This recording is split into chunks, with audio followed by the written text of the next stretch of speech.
Part 2. So we left off, I had just dropped out of high school, got my GED, and started Intro to Sociology and beginning French at the University of Colorado. So at this time, I was getting back into those nasty habits, and I was still feeling pretty depressed and pretty alone, and I was seeking company from the wrong people. So in my French class, I started taking French, and I met this girl, and we kind of started talking, and we kind of came to, not like really good friends, but you know, we were in the same classes, so we would like study together, and we'd be like, hey, you want to meet up at the library, you know, to study for the midterm, stuff like that. So I met her, and she was from Kazakhstan. And so we never really talked about it. I only think it came up like once, but she was a Muslim, you know, from Kazakhstan, but we never really like talked about that a lot, but, I don't know. So yeah, so anyways, so we kind of met, we were, you know, kind of sort of friends. And I remember, I think it was like it was for one exam. I don't remember. It wasn't like the midterm or something, but we, met up in the library on campus to study for a test. And we were sitting there and we're studying, la la la la la, study. And this friend of hers walked up, and he came and sat down next to her and was like talking, chatting. And so I introduced myself, and we were talking. And he was a really nice guy. He was Pakistani, and he was really nice. And I could tell that he kind of had a thing for me, you know. And I was like, kind of have a thing for you too. And yeah, and so that's how we met. And so, you know, like I gave him my number, and we started talking, and we started going on a couple dates, and we went on a couple dates, and a couple more dates, and a couple more dates, and, I don't know, eventually we were, like, seriously dating. We were, you know, like, really, really serious about each other, and, yeah. I don't know. So he was Pakistani, and his name was Munib, and he was studying mechanical engineering at CU, and he was a senior when I was taking those two classes, so he was kind of older than me. Yeah, so he lived with his sister and his brother-in-law, you know, in Denver. And his parents were in Brunei. He'd spent most of his life growing up in Brunei, which is a country on the island of Borneo in Malaysia. And so he had spent most of his life growing up in Brunei. And so although he had come to, not for high school, but for a long time when he was a kid, he had been in Michigan, you know, going to school in Michigan, like for elementary school and stuff. So he was like, you know, he was like fluent in English and all this stuff. So, my arm's getting tired of holding up my phone. So, yeah, and so we met, and we were dating for a while, and, things got really serious. I don't know. And, but his sister didn't know about us, you know, like his sister and his brother-in-law, they didn't know about us. And he was always like, you know, if they find out, like, they're gonna kill me, like, you know, I can't be dating an American girl. Like, his sister had an arranged marriage, and he was like, I really don't want to have an arranged marriage, like, you know, but, you know, if they found out about you, like, I would die, like, I don't know what I would do.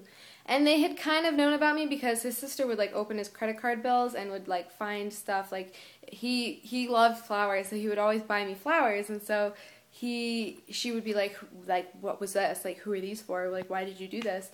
So he would always have to, like, come up with these lies and stuff. And so I remember we never talked about religion, you know, we never talked about religion at all. And then I remember we were on a hike, we went hiking up to this hot spring by Aspen. And on the way back, I remember we were, like, walking down, and we were holding hands, and we'd been together for, you know, 8 months at this point, 8-9 months at this point. And I remember, you know, we were walking, and he was like, you know, so, you know, I'm a Muslim, right? And I was like, yeah, I know. Like, I figured, you're from Pakistan, like, you know, I kind of figured. And he was like, you know, well, maybe we should talk about this. And I was like, well, I don't really think it's a big deal. I don't see what the big deal is. And so we didn't really talk about it. And so I remember a little while after that, or maybe it was before that, I forget, he proposed to me. And of course I said yes. And so we decided that we were going to get married. And I remember I still have the ring. Here it is. Here's the ring. And yeah, we decided we're going to get married. And this was partially because his parents had found out about me, and they were trying to force him to, they will be moving to Canada shortly. And they were going to try to force him to move to Canada with them, so that he wouldn't be near me and he wouldn't be seeing me. And so they were trying to force him to move to Canada after he graduated, because he was going to be graduating at the end of that semester. And so if he left, like if he graduated, his visa would expire since he wasn't a citizen, and he would have to go to Canada. So we were like, well, we're going to get married, but we better get married fast because, you know, he has to stay. I mean, we were definitely in love. Like, we wanted to get married.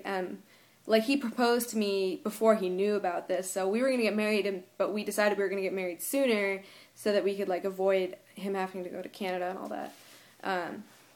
So he proposed to me, and we were engaged. We never really talked about religion, which was so weird. Like, we never really truly talked about it. Like, I guess, I don't know.